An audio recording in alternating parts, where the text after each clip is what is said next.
अस्सलाम वालेकुम dear students, उम्मीद है आप लोग सब खैरियत से होंगे। इंग्लिश 11 जो है इसका चैप्टर 10 जो है हम वो इस वीडियो में डिस्कस करेंगे।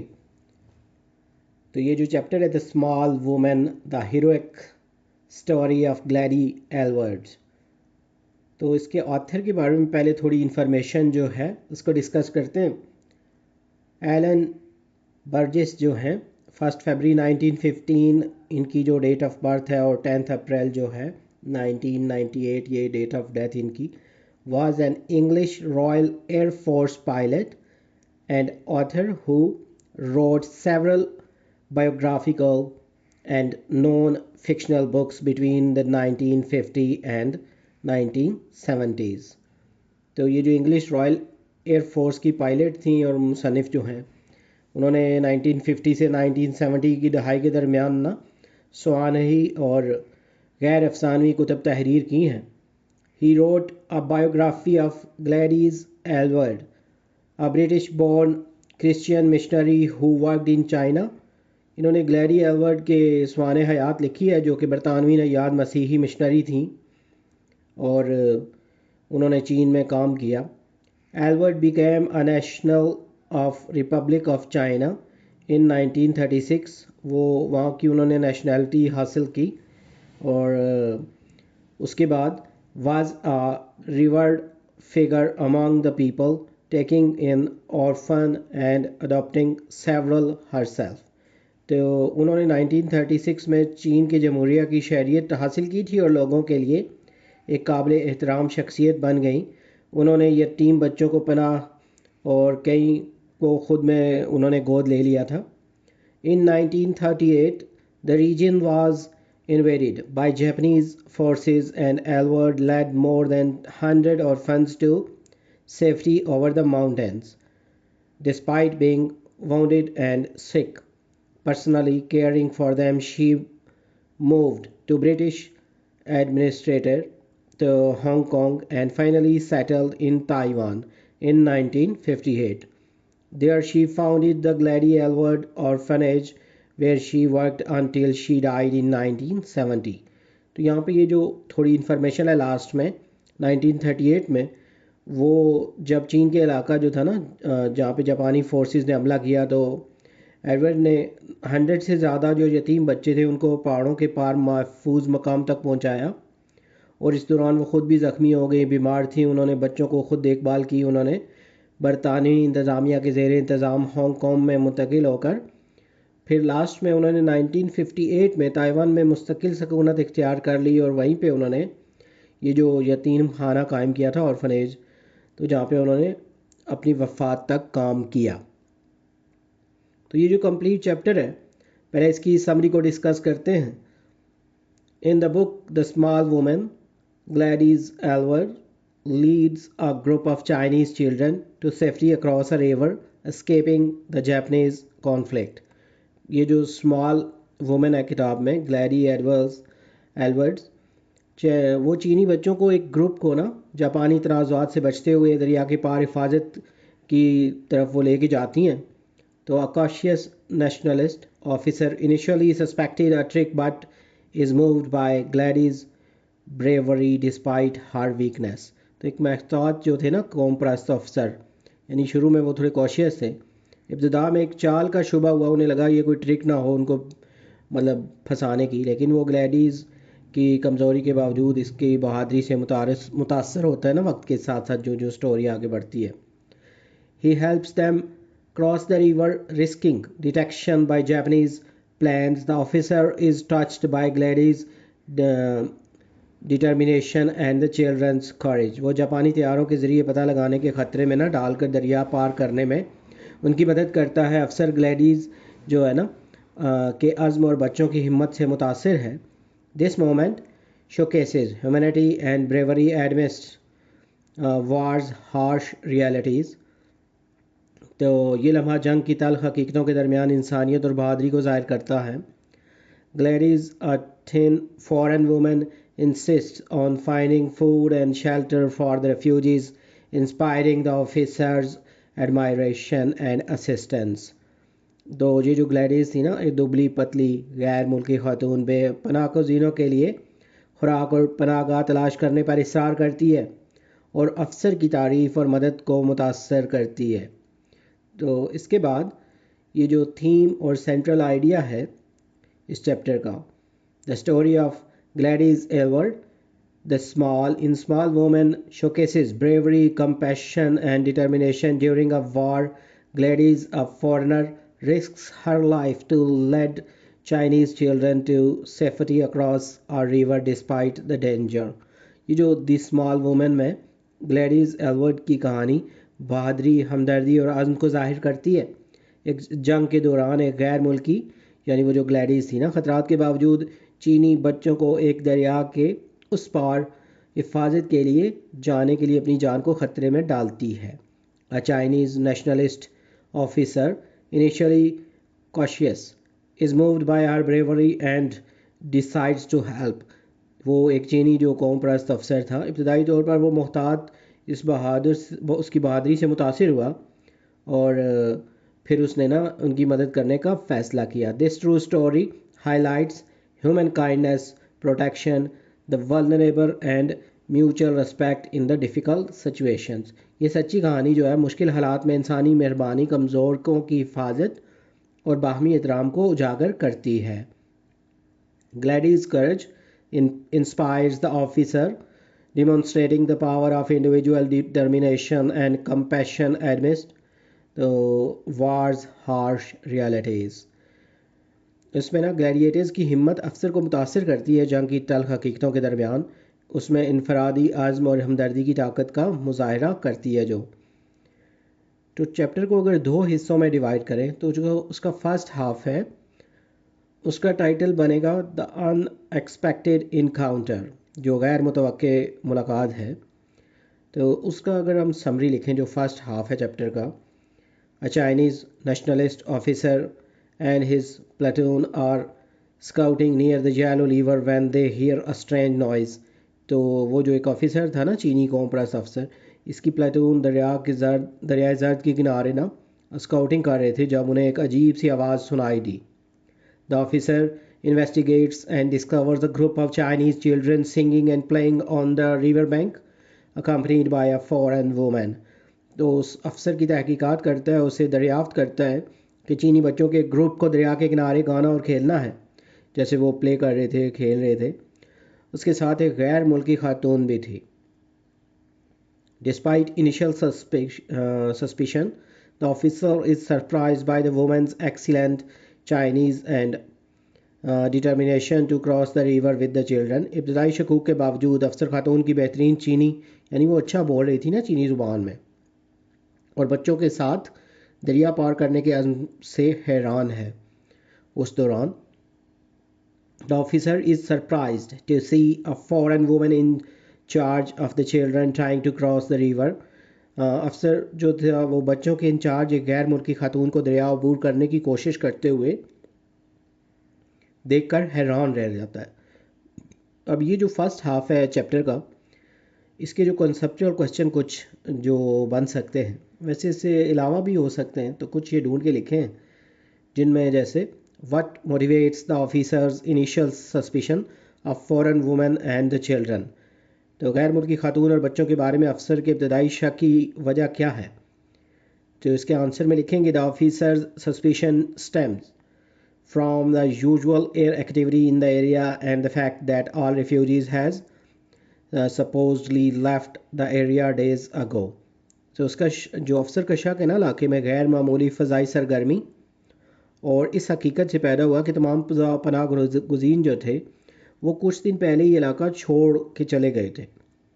तो नेक्स्ट जो क्वेश्चन है, how does the officers perception of foreign women change through out the encounter के दौरान गैर मुल्की खातून के बारे में अफसर का तासुर कैसे बदलता है।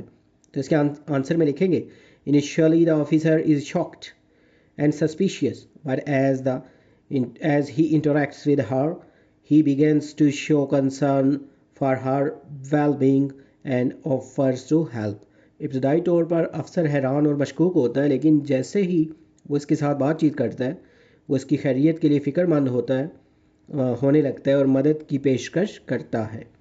नेक्स्ट जो क्वेश्चन है, what symbolisms can be inferred from the children's singing and playing in the midst of the potential battlefield। तो मुमकिन जो मैदान जंग के दरमियान बच्चों के गाने और बजाने से किस अलामत का अंदाज़ा लगाया जा सकता है। इसके आंसर में लिखेंगे the children's actions represent innocence hope and resilience in the face of war and danger. जवाब में लिखेंगे ना बच्चों के अमाल जंग और ख़तरे के मुकाबले में मासूमियत उम्मीद और लचक की नुमाइंदगी करते हैं। नेक्स्ट जो क्वेश्चन है how does the officer's decision to help the children and the foreign women reflect his character. ये जो है अफसर का बच्चों और गैर मुल्की खातून की मदद करने का जो फ़ैसला है इसके किरदार की अक्कासी कैसे करता है। तो इसके आंसर में लिखेंगे the officer's action demonstrate compassion empathy and willingness to take risk to protect others. तो ये जो आंसर है ना अफसर के जो अमाल थे हमदर्दी दूसरों के लिए हिफाजत के लिए ख़तरा मोल लेने की आमादगी ये ज़ाहिर करते हैं उससे। नेक्स्ट जो क्वेश्चन है what role does the river play in the story both literally and symbolically. कहानी में दरिया क्या किरदार अदा करता है लफ्ज़ी और अलामती तौर पे। तो इसके आंसर में लिखेंगे the river serves as a physical barrier and a symbol of danger but also represent a connection between the characters and a means of escape. जवाब में ये जो लिखा है ना दरिया की एक जिस्मानी रुकावट और ख़तरे की अलामत के तौर पे काम करता है बल्कि किरदारों के दरमियान ताल्लुक़ और फ़रार का ज़रिया भी है। How does the author use descriptive language to create tension and suspense in the first half of the story. तो इसके आंसर में ये जो पहले ये जो क्वेश्चन है मुसन्निफ़ कहानी के पहले निस्फ में तनाव और सस्पेंस पैदा करने के लिए वजाहती ज़ुबान का इस्तेमाल कैसे करता है। तो आंसर जो है इसका the author employees vivid description of setting the characters actions and officers thoughts to build tension and create a sense of uncertainty। तो ये जो इसका आंसर है मुसन्नफ़ जो तनाव पैदा करने और गैर यकीनी का एहसास पैदा करने के लिए तरतीब किरदारों के अमाल और अफसर के ख़यालात की वाज़ेह वजाहतों का इस्तेमाल करता है। नेक्स्ट जो हाफ़ है सेकंड हाफ़ जो चैप्टर का जो आखिरी वाला हिस्सा है मिड से लास्ट तक तो इसका टाइटल लिख सकते हैं द पेरियस और क्रॉसिंग यानी ये जो दूसरा वाला पोर्शन है उसका टाइटल ये लिख सकते हैं। तो इसकी जो समरी है the officer decides to help the women and children cross the river despite the danger. अफसर ने ख़तरे के बावजूद औरत और बच्चों को दरिया पार करने में मदद करने का फ़ैसला किया। ही सिग्नल्स हिज मैन उसने अपने लोगों को इशारा किया and they ferry the group across in the 3 journeys. वो अपने आदमियों को इशारा करता है और वो ग्रुप को 3 सफ़रों में ले जाते हैं। The officer shows concern for the women's health and bids her farewell as they part ways. तो अफसर खातून की सेहत के बारे में फ़िक्रमंदी ज़ाहिर करता है और इनके अलग होने पर इसे अलविदा कह देता है। As he watches them depart जब वो जा रहे होते हैं ही reflects on the unexpected encounter and the risks they took to ensure the children's safety। तो वहाँ पे जब वो उन्हें जाते हुए देखता है ना तो वो इन गैर मुतवक्के तसादुम और बच्चों की हिफाजत को यकीनी बनाने के लिए उठाए जाने वाले ख़तरात पर गौर करता है। अब ये जो सेकंड वाला हाफ है चैप्टर का मिड से लास्ट तक उसमें से जो कुछ कॉन्सेप्चुअल क्वेश्चन बन सकते हैं what motivates the officer's decision to help the foreign women and the children despite the risks। ख़तरात के बावजूद गैर मुल्की खातून और बच्चों की मदद करने के अफसर के फ़ैसले को क्या हौसला देता है। तो इसके आंसर में लिखेंगे the officer compassion empathy and sense of responsibility drive his decision to assist the group। तो इसमें ना अफसर की जो शफ़क़त हमदर्दी और एहसास ज़िम्मेदारी ग्रुप की मदद करने के इस फ़ैसले को आगे बढ़ाती है। सेकंड जो उसका क्वेश्चन है conceptual how does the foreign women's character evolve throughout the second half of the story. कहानी के दूसरे निसफ हिस्से में गैर मुल्की औरत का किरदार कैसे तैयार होता है ना यानी इवॉल्व कैसे मतलब ग्रो अप होता है। तो इसके आंसर में लिखेंगे the women's determination resilience and gratitude are revealed as she interacts with the officer and works to ensure the children safety. तो इसकी जो आंसर में औरत का आज़म लचक और शुक्रगुजारी जो है ना इसकी उस वक्त ज़ाहिर होती है जब वो अफसर के साथ बातचीत करती है और बच्चों की हिफाजत को यकीनी बनाने के लिए काम करती है। नेक्स्ट जो क्वेश्चन है what symbolism can be inferred from the officer's salute to the children as they depart. तो बच्चों की रुखसत के वक्त अफसर की सलामी जो थी ना, सल्यूट, वो किस अलामत का अंदाज़ा लगाया जा सकता है? जिसके आंसर में लिखेंगे the solute represents respect, admiration and a sense of hope for the children's future। तो इसके जो आंसर में ना, ये जो सलूट था एहतराम, तारीफ़ और बच्चों के मुस्तकबिल के लिए उम्मीद के एहसास की नुमाइंदगी करता है। नेक्स्ट जो क्वेश्चन है, how does the author use the character of foreign women to explore themes of identity and belonging.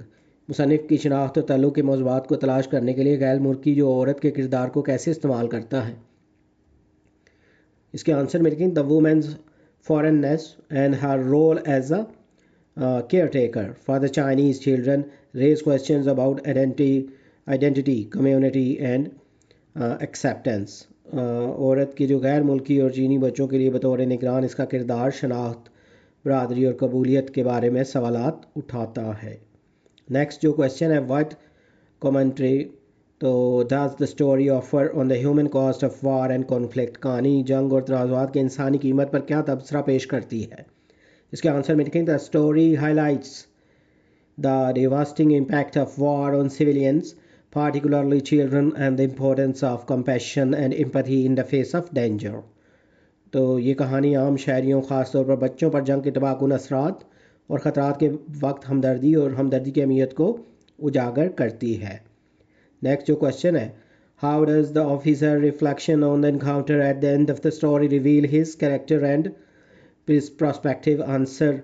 इसमें जो पहले क्वेश्चन जो है, कहानी के आखिर में इनकाउंटर पर अफसर की अक्कासी इसके किरदार और नुक्ता नज़र को कैसे ज़ाहिर करती है? तो इसके आंसर में लिखेंगे the officers thoughts demonstrate a sense of wonder, curiosity and satisfaction, revealing his growth and new found appreciation for the unexpected encounter.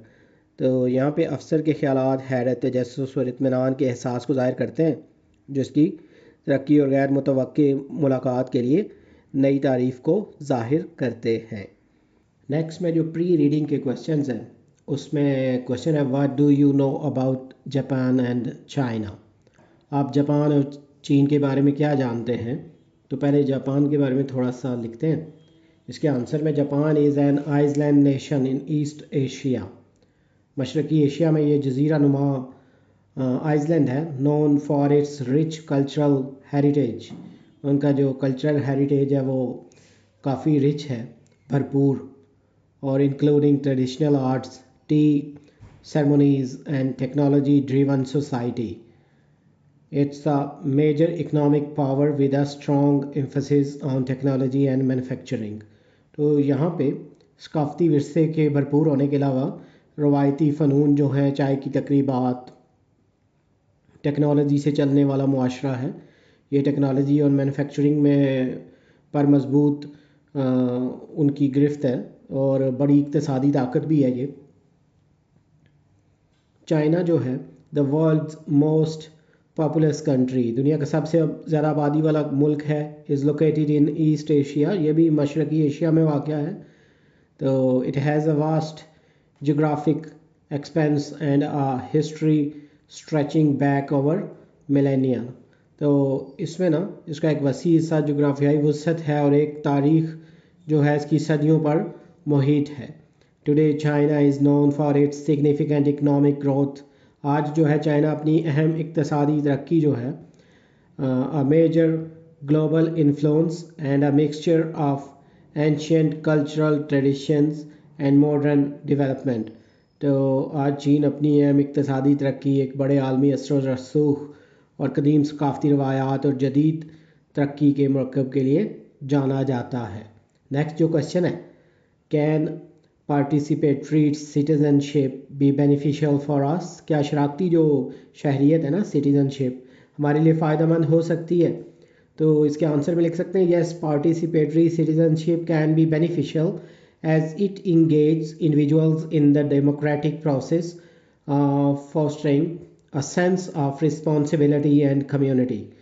तो हाँ, शराकती जो शहरियत फ़ायदेमंद हो सकती है क्योंकि ये अफराद को जमहूरी अमल में शामिल करती है, ज़िम्मेदारी और बराबरी के एहसास को फ़रोग़ देती है। It encourage informed decision making and active involvement in shaping public policy। ये बाखबर फैसला साजी और अवामी पॉलिसी की तश्कील में फ़ाल शमूलियत की हौसला अफजाई करता है। तो this can lead to more responsive governance and increased trust between citizens and government, ultimately enhancing social और वेलबींग एंड स्टेबिलिटी। तो ये ज़्यादा ज़िम्मेदार हुक्मरानी और शहरियों और हुकूमत के दरमियान एतमाद में इजाफे का बायस बन सकता है, बिलाखिर समाजी बहबूद और इस्तेहकाम को बढ़ाता है। नेक्स्ट में वाइल रीडिंग के जो क्वेश्चंस हैं उसमें ये जो क्वेश्चन है, what did the man in the platoon believe the odd noise to be. Platoon में मौजूद आदमी ने अजीब शोर को क्या मान लिया। तो इसके आंसर में लिखेंगे the man in the platoon believe that the odd noise to be a plane, यानी वो किसी जहाज़ की आवाज़ है। It was the distant high pitched and fluctuating sound, क्योंकि वो थोड़े दूर से ना ऊपर नीचे होती हुई, यानी फ्लक्चुएटिंग, जो कभी स्लो हो रही थी कभी तेज़ हो रही थी। It was something similar to an aircraft, ऐसे महसूस हो रहा था जैसे किसी एयरक्राफ्ट या प्लेन की जहाज़ वगैरह की आवाज़ है। स्पेशली ख़ास तौर पे given the recent increase in air activity over the area, क्योंकि वहाँ पे उस इलाके में फ़ज़ाई सरगर्मियाँ जो थी उसमें इजाफा हुआ था, तो इस पेश नज़र ये ऐसा महसूस हो रहा था उनको, ये आवाज़ जो थी। नेक्स्ट जो क्वेश्चन है, why did the officer think the women was a foreigner. तो अफसर ने खातून को गैर मुल्की क्यों समझा। इसके आंसर में लिखेंगे the officer thought that the woman was a foreigner because of her physical appearance despite her proficiency in Chinese. Her features, style of dress and overall condition suggested she was not from his country। अफसर ने साबित किया कि वो जो औरत है उसकी जिस्मानी शक्ल की वजह से गैर मुल्की लगती थी उसको। उसकी चीनी ज़ुबान में इस कदर महारत के बावजूद इसकी खसूसियात, लिबास का अंदाज़ और मजमूई हालत बताती थी कि वो इस मिल्क की शायद नहीं थी। उसके बाद जो पोस्ट रीडिंग क्वेश्चंस हैं, why did the platoon commander ask his soldiers to salute the children at the end. Platoon के कमांडर ने आखिर में अपने सिपाहियों से बच्चों को सैल्यूट करने को क्यों कहा। तो इसके आंसर में लिखेंगे the commander asked soldiers to salute the children as a sign of respect, admiration and goodwill. It acknowledged the risks taken to ensure their safety and symbolized hope amidst war। Commander ने सिपाहियों से कहा कि बच्चों का एहतराम, तारीफ़ और खैर सगाली की अलामत के तौर पर सैल्यूट करें। उसने इनकी हिफाजत को यकीनी बनाने के लिए उठाए गए ख़तरात को तस्लीम किया और जंग के दौरान उम्मीद की अलामत ज़ाहिर की। रीडिंग एंड क्रिटिकल थिंकिंग के जो क्वेश्चन हैं उसमें जो फर्स्ट क्वेश्चन है, what is the officer's man responsibility and concern when he encounters the children and the foreign women by river. जब अफसर का दरिया के किनारे बच्चों और गैर मुल्की औरत से सामना होता है तो इसकी अहम जिम्मेदारी और फिक्र क्या होती है।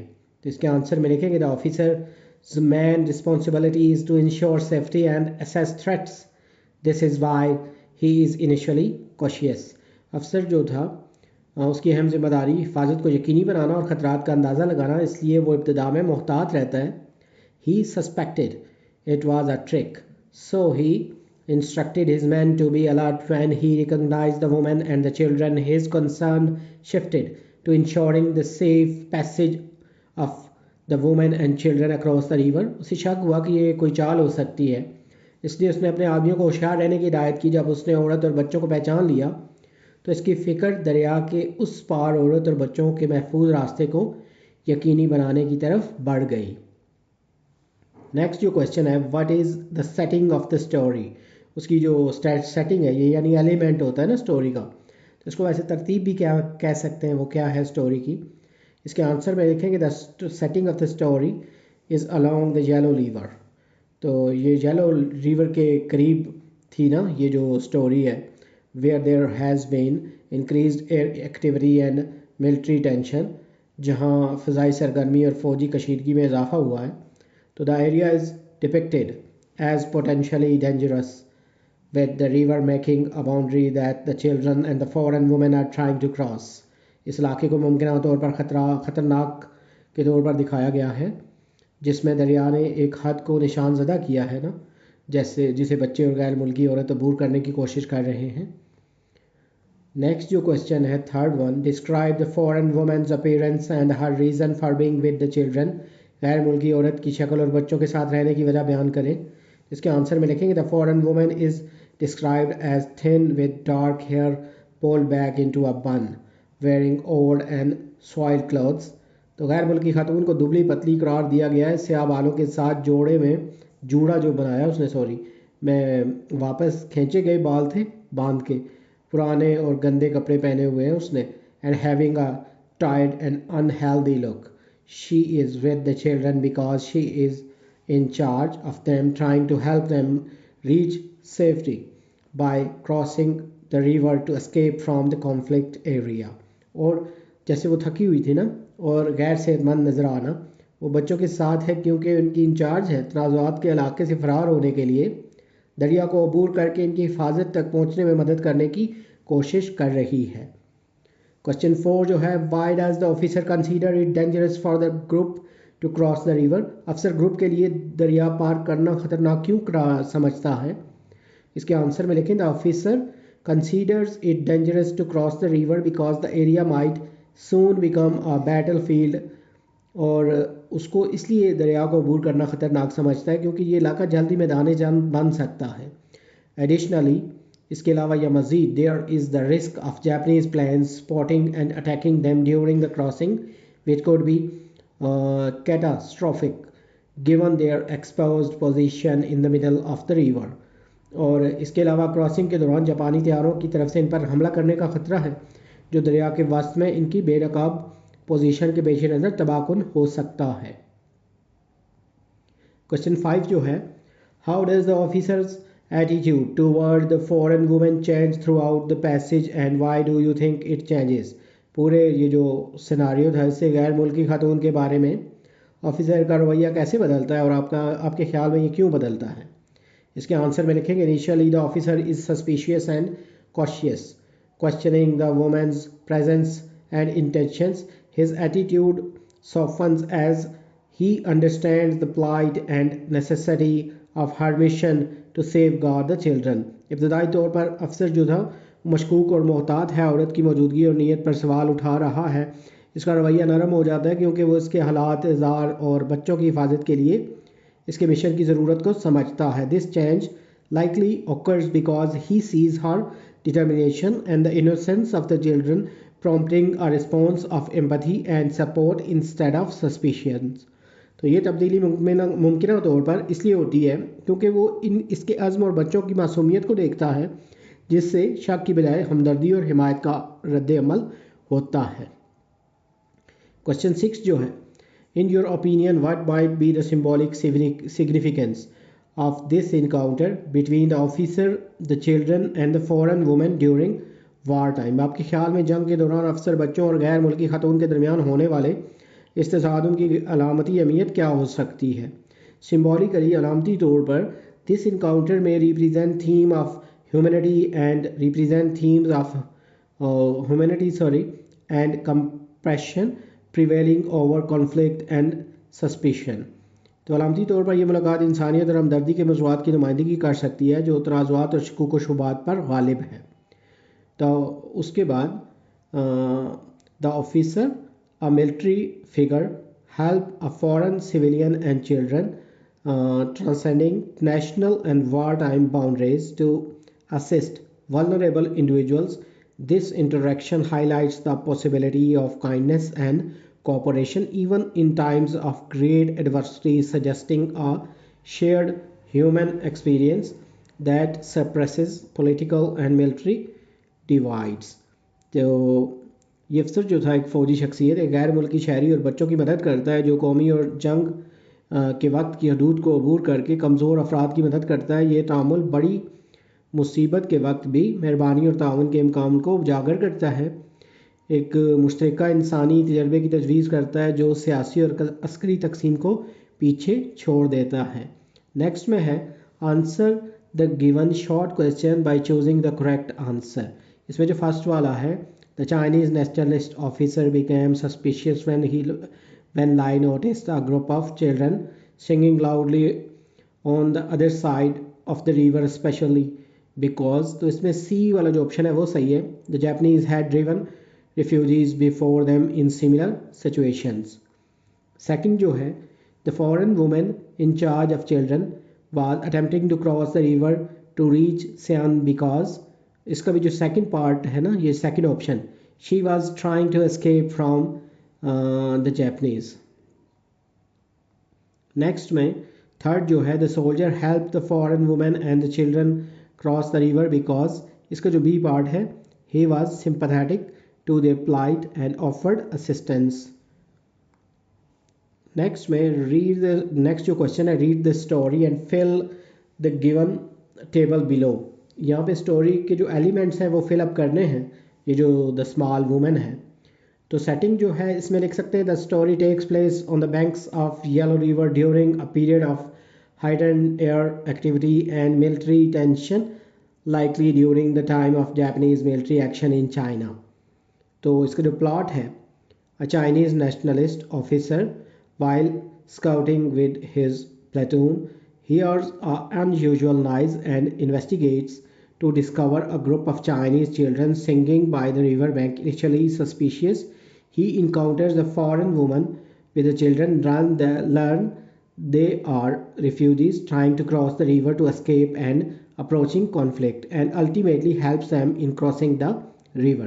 तो यहाँ पे एक चाइनीज़ नेशनल ऑफिसर जो है, जो मैन कैरेक्टर्स में भी शामिल है, तो वो अपनी प्लेटून के साथ था. उसको एक अनयूजुअल आवाज़ आती है जिसको इन्वेस्टिगेट करते हुए उसको पता चलता है कि वहाँ पे कुछ बच्चे हैं, उनके साथ एक फॉरेन वुमेन भी है.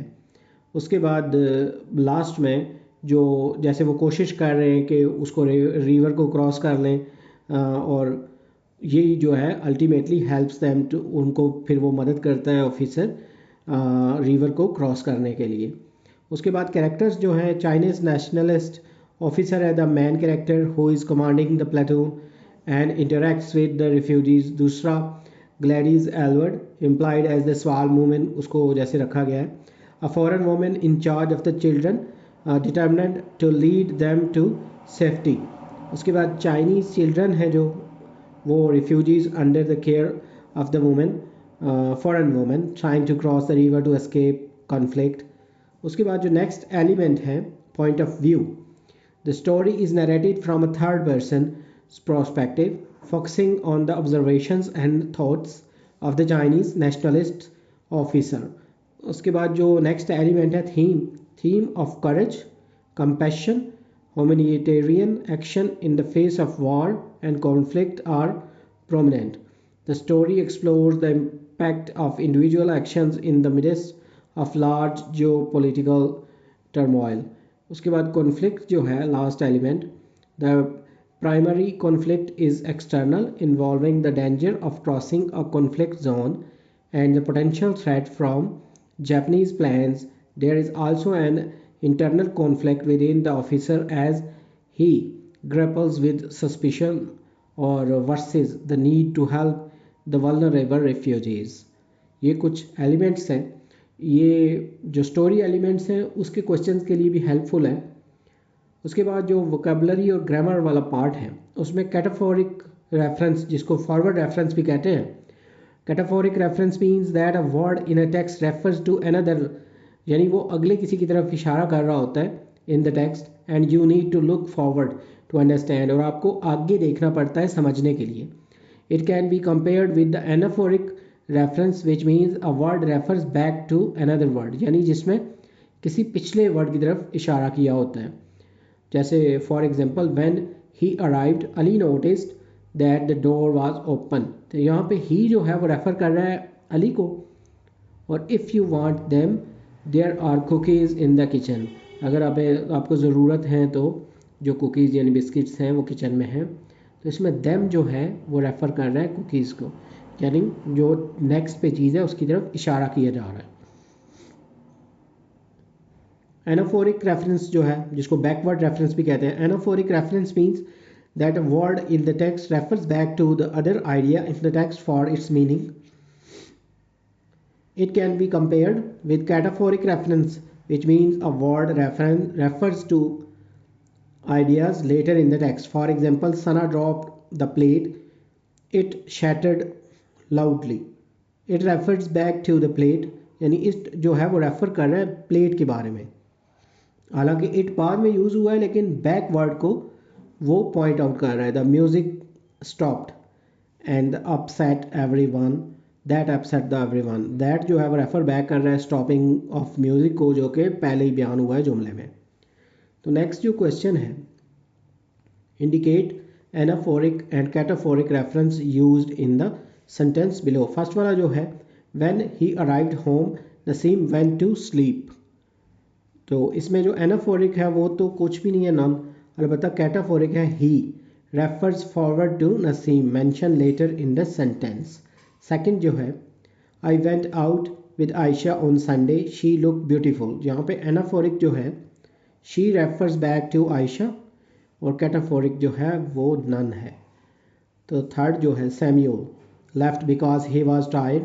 इसमें एनाफोरिक जो है, he refers back to Samuel, और कैटाफोरिक नन है. फोर्थ जो है, I can't believe it we won. यहाँ पे एनाफोरिक इट है refer back to the fact of winning mention as we won. तो कैटाफोरिक इसमें नहीं है. फिफ्थ जो सेंटेंस है, a large grey cat was lying on the stairs and I had to step over it. इसमें anaphoric जो है, it refers back to a large grey cat, और कैटाफोरिक जो है वो नन है. सिक्स में है, if you want some here is some strawberry ice cream. तो इसमें एनाफोरिक तो नन है. Cataphoric some in the first clause refers forward to some strawberry ice cream. Seventh जो है, after he had received his orders the soldier left the building. तो इसमें anaphoric जो है वो नन है, और कैटाफोरिक जो है, he refers forward to the soldier mention later in the sentence. Eighth जो है, if you want them there are cookies in the kitchen. इसमें जो एनाफोरिक है वो नन है, और कैटाफोरिक जो है, them refers to forward cookies mentioned later in the sentence. Next में प्रपोजिशन है. A preposition is a word or group of words used before a noun, जो नाउन से पहले यूज़ होते हैं, प्रोनाउन से पहले और नाउन फ्रेज से पहले, to show direction, time, place, location, जैसे स्पेशल रिलेशनशिप्स, और to introduce an object. Some examples of prepositions are in, at, on. ये कुछ एग्जांपल इसमें दी हुई हैं. तो ये जो प्रपोजिशंस होते हैं ये हाईली इडियोमेटिक होते हैं ना, जैसे इडियम्स होते हैं. तो टाइप्स ऑफ प्रपोजिशंस में, preposition of time. Preposition of time show the relation of time between nouns of the other parts of a sentence. जैसे on, at, in, from, ये कुछ इसकी examples हैं. तो जैसे for example he started working at 10 AM, यानी इसमें 10 AM जो है वो टाइम का जिक्र है, और उससे पहले at है. इसी तरह she has been ill since Monday, तो Monday टाइम का को रिप्रेजेंट कर रहा है, और जो है since जो है वो preposition है. उसके बाद preposition of place and direction. Preposition of place show the relationship between of place between the nouns to the other parts of sentence. on, at, in, by, ये इसकी कुछ एग्जांपल्स हैं.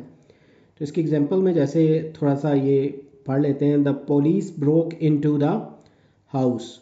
तो इसमें जो इनटू यूज़ हुआ है ना वो, और ये डायरेक्शन बता रहे हैं ना हाउस की तरफ. I live across the river, तो यहाँ पे अक्रॉस है जो कि रिवर के बता रहे हैं. इसी तरह prepositions of agents or things. Prepositions of agents or things indicate a casual relationship between nouns and other parts of sentence. Of, for, by, with, ये कुछ एग्जांपल्स हैं. तो इसकी ये जो एग्जांपल है, this article is about smartphones. तो यहाँ पे most of the guests have already left. तो यहाँ पे मोस्ट ऑफ, ये जो ऑफ है वो यूज़ हुआ है दूसरे वाले में. Phrasal prepositions. A phrasal preposition is not a prepositional phrase but they are a combination of two or more words. तो इसमें दो या ज़्यादा वर्ड्स मिलके तो ऐसे फंक्शन करते हैं जैसे कोई preposition हो, जैसे along with, apart from, because of. तो ये कुछ एग्जांपल्स हैं इसकी. तो लास्ट में, they along with their children went to Atlanta. तो along with यहाँ पे यूज़ हुआ है. इसमें according to the new rules you are not right. तो अकॉर्डिंग टू जो है यहाँ पे ये यूज़ हुआ है एज अ फ्रेजल preposition। तो नेक्स्ट जो क्वेश्चन है, ये choose the correct preposition for the time and place. तो इसमें जैसे ये फर्स्ट वाला है, they caught the fugitive at the corner of the street. तो इसमें एट जो है ये है, और एट जो है वो पॉइंट या लोकेशन को वो कर रहा है पॉइंट आउट। इसी तरह सेकंड जो है, he will wait until 3 o'clock then he will back to leave. Until जो है वो यूज़ कर रहे यूज़ हुआ है यहाँ पे denote continuation up to a certain point in time, यानी वक्त को ना रिप्रेजेंट कर रहा है। तो थर्ड जो है, they are rarely at home at lunch time. तो कभी कभार ही होते हैं लंच के टाइम वो। तो एट जो है वो इंडिकेट कर रहा है प्लेस को वेयर दे आर, जहाँ पे वो हैं। तो फोर्थ जो है, I will be home in 10 minutes। तो यहाँ पे इन जो है use to indicate the duration after which something will happen. Next जो है, identify the prepositions of agent and direction in the given sentence। he was hit by the ball। इसमें by जो है is the preposition of agent indicating who or what performed the action। उसी तरह second जो है, put it inside the house। तो इसमें inside जो है preposition of direction है specifying where to place something। Third जो है, his success results from careful planning। तो यहाँ पे from जो है is a preposition of agent here explaining the source or cause of their success। Fourth जो है, they drove through the tunnel। through जो है is a preposition of direction indicating movement from one end to other of the tunnel। underline phrasal prepositions in the given sentence। तो इनको highlight कर दिया। ये जो फर्स्ट है इसमें इन स्पाइट ऑफ है, सेकंड वाले में अकॉर्डिंग टू, और जो थर्ड है ऑन बिहाफ ऑफ। नेक्स्ट में जो पंचुएट द गिवन लाइंस, तो इनको भी पंचुएट कर दिया गया है, यहाँ पे आप इनको रीड कर सकते हैं। नेक्स्ट में use the following phrasal verbs in sentences. तो ये कुछ फ्रेजल वर्ब्स हैं, इनको सेंटेंसेस में यूज़ करना है। Grow up, as children grow up they become more independent and develop their own interests। hand out, the teacher decided to hand out this assignments at the end of the class। hand over, he was reluctant to hand over the keys to his precious old car even after selling it। hang it, even though the course was challenging she decided to hang in there and complete it। hang on a second while I grab my coat and we can leave। hang up, after a brief conversation he said goodbye and hung up the phone। Next में जो letter writing का question है, write a letter to the chairman of federal board about correcting the spelling of your father's name in your secondary school certificate. तो इसका जो format है ये भी इधर मेंशन कर दिया गया है कि एग्जामिनेशन हॉल सिटी ABC, और ये जो डेट वगैरह ये सब लेफ़्ट कॉर्नर पे लिखना है। उसके बाद ये जो जिनको लिख रहे हैं, जैसे चेयरमैन है फेडरल बोर्ड के, तो ये भी लेफ़्ट साइड पे। उसके बाद ये जो सब्जेक्ट है ये भी लेफ़्ट साइड पे, और इसके बाद ये कॉलन लगाना है, करेक्शन ऑफ फादर्स नेम, और उधर बीच में लिखना है सब्जेक्ट उसका, तो सर मैम वगैरह, और फिर यहाँ पे आपने अपना जो प्रॉब्लम है उसको इसकी बॉडी में लिखना है। यहाँ पे ये जो लेटर है आप इसको रीड आउट कर सकते हैं, ये आपके लिए हेल्पफुल होगा। उसके बाद लास्ट में read on the life and achievements of Bilkis CD. तो इसके बारे में रीड करने के बारे में ये थोड़ा लिखा भी हुआ है यहाँ पे लिंक, तो उसको देखते हुए एक ट्रिब्यूट पेश करना है बिल्किस सीडी साहिबा को।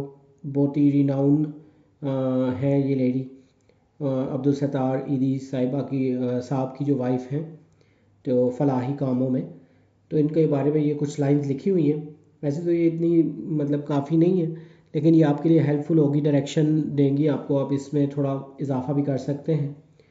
तो उम्मीद है आपको ये वीडियो पसंद आएगी और आपके लिए हेल्पफुल होगी प्रिपरेशन के लिए। जल्द न्यू वीडियो में नए लेक्चर के साथ मिलेंगे। Have a nice time.